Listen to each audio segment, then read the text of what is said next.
Hart was just a born inventor. And fortunately for us, he found dentistry, which then led his creative and searching mind to orthodontia as a field, a very fertile field for his three-dimensional spatial sense.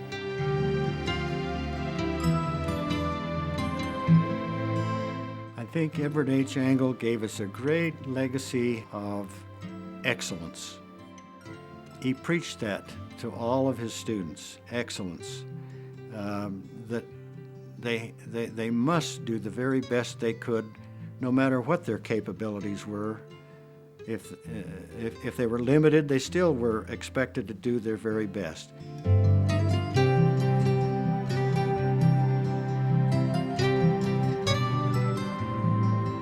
Well, Dr. Angle was a very focused and driven individual. This political agenda of trying to separate orthodontics from dentistry and to have it set up as its own, not just specialty of dentistry, but its own profession, where schooling and education would be very rigidly controlled. And so those two things he worked on until his death.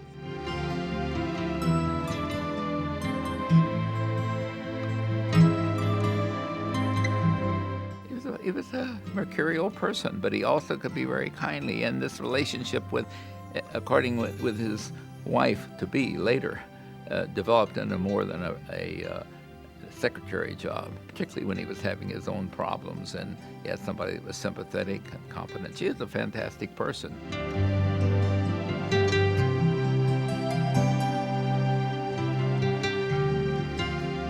They really weren't necessarily in agreement with the things that he said, and it upset him.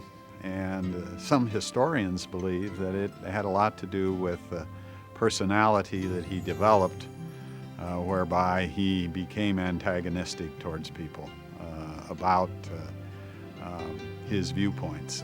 He was very adamant in what he believed, and he believed that everything he did was right. And when that wasn't received well in Washington, D.C., people believe it had an effect on him.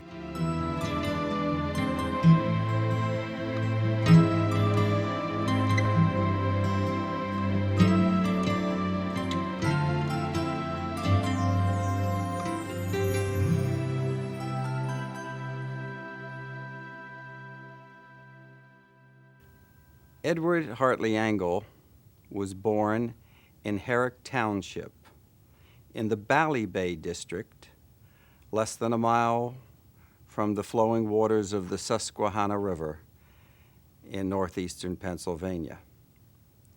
His father's family had reached that promised land in the mid-19th century. His mother, Isabel, was born in Ireland. His father was of Scottish-Irish descent. Philip Angle had a rather large farm, 200 acres of rolling hills. He was a dairyman. He had a herd of close to 100 cattle, Jerseys. He grew tobacco. He had a fruit orchard. They had a lot of plenty.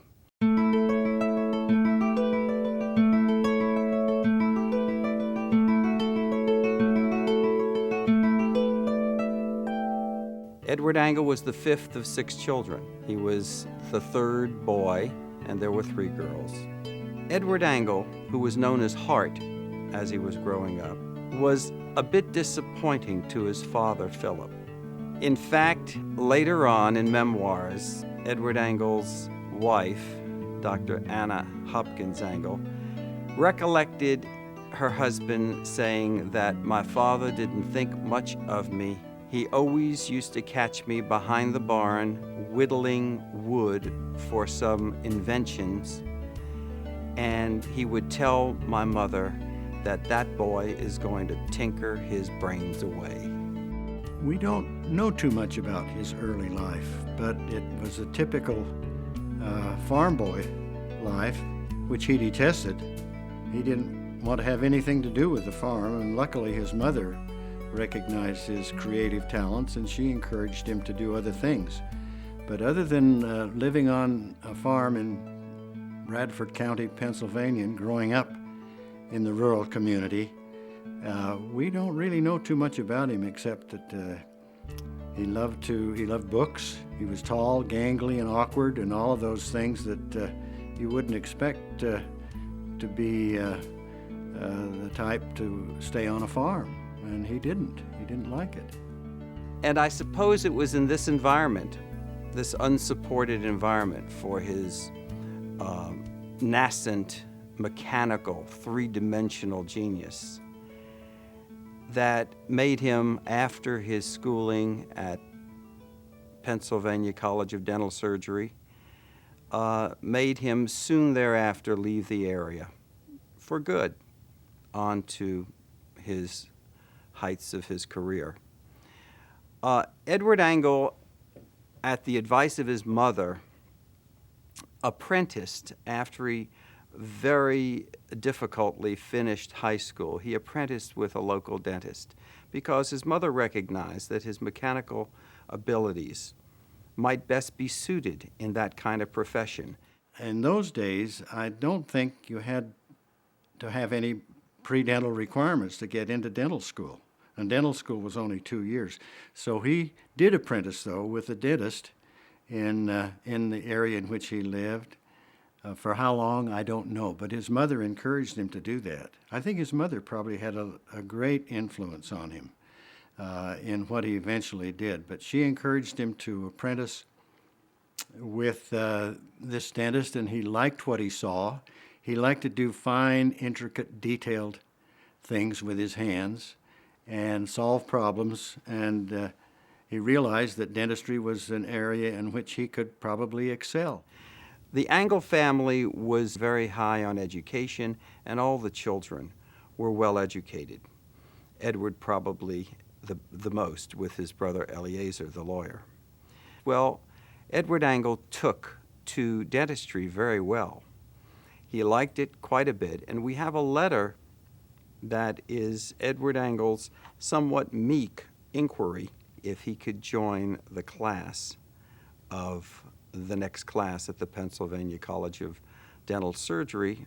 And we know now that he was accepted, and indeed a year later graduated with his DDS, and then sought work as a dentist in Towanda, the county seat of Bradford County.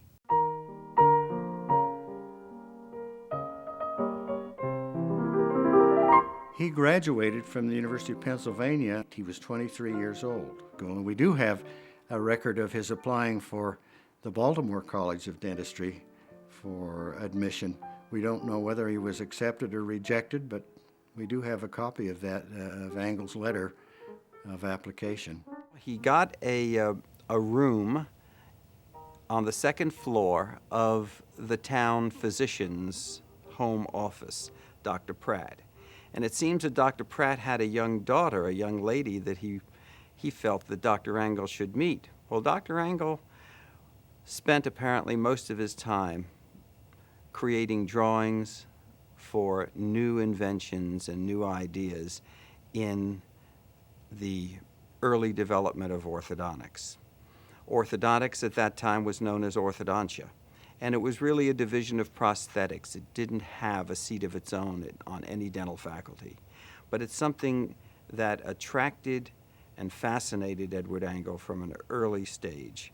So in Towanda, he stayed for a couple of years, advertised himself as an operative and mechanical dentist, apparently got some business, didn't spend much time with Dr. Pratt's daughter, and apparently contracted to what we know as tuberculosis. At the time it was called pleural pneumonia. But he did have some health difficulties, and he felt that the consensus of moving to a place with cleaner air, more purified weather, such as the West, would be ideal to help him recover.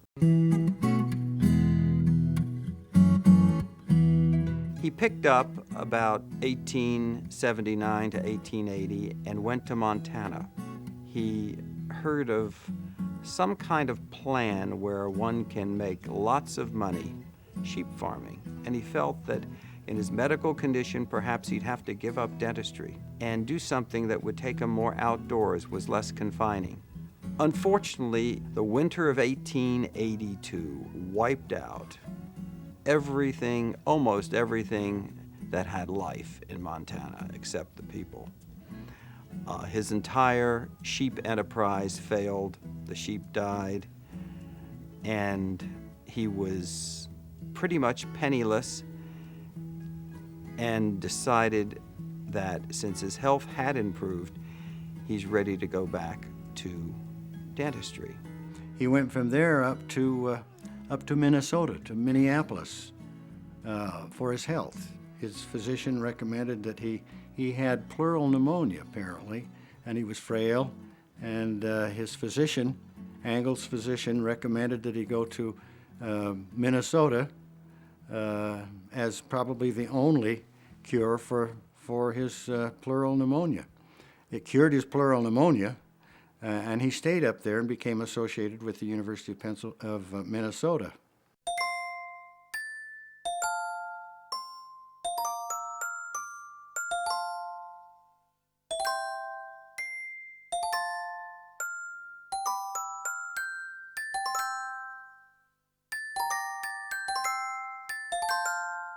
Apparently, he had done enough work with his developments in orthodontia appliances to impress the faculty at the University of Minnesota School of Dentistry. And they hired him as a professor of histology with a second appointment as an instructor in comparative anatomy and orthodontia. Angle showed, I think, with this appointment, what a quick study he was, a fast learner. If he wanted to get from point A to point B, if you give him a few books, he would get there. There was talk early in his development that he was a slow learner in some aspects of life. We know that he had problems in school because of a teacher who switched him from his natural left-handedness to right-handedness. And he was doing dentistry really with both hands thereafter. It created a bit of confusion. We also know that he had some problems with mathematics. His father really scolded him because he didn't know his math facts. Nevertheless, the record shows that Angle was exceedingly clever and exceedingly bright. And if he had any deficits, cognitive deficits, they surely did not show up in his overall life's record.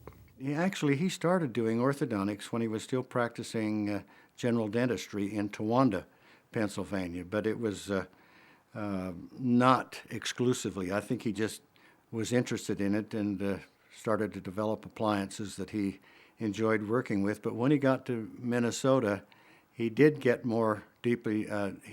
deeply involved in orthodontics and started to develop his own appliances and wrote his papers, and that's when he met Anna. She became his secretary in 1893 when he was chairman of the department at the University of Minnesota.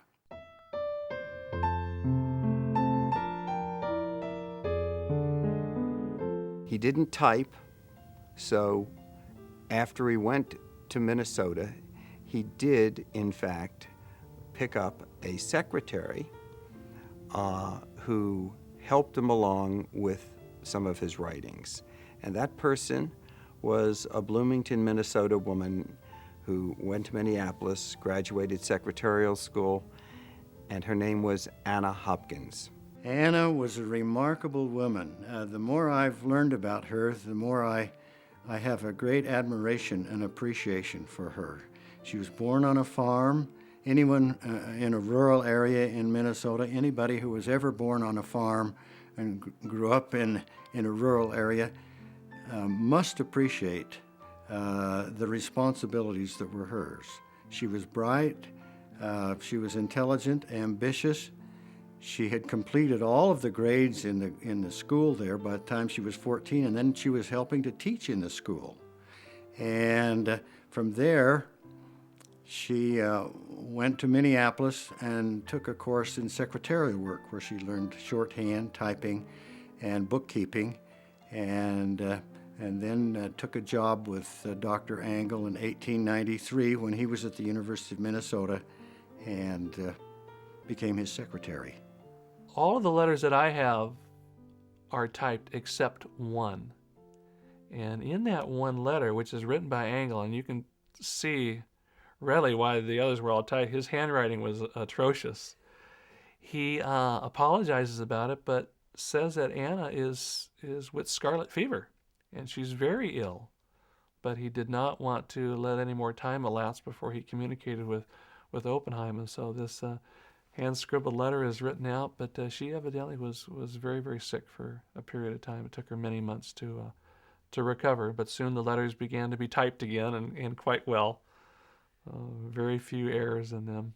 He was a mercurial person, but he also could be very kindly. And this relationship with his wife to be later, developed into more than a secretary job, particularly when he was having his own problems, and he had somebody that was sympathetic and competent. She was a fantastic person, and she wasn't the kind outward. What I remember talking with her, and just in this one meeting, you know, of course, she was well along in age, but she wasn't one of these very domineering type of women that we've all heard about. We've never met, of course.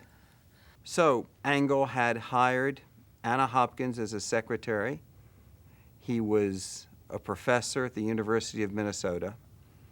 He had, within a year of coming to the University of Minnesota, presented a paper at the 9th International Medical Congress in Washington, D.C.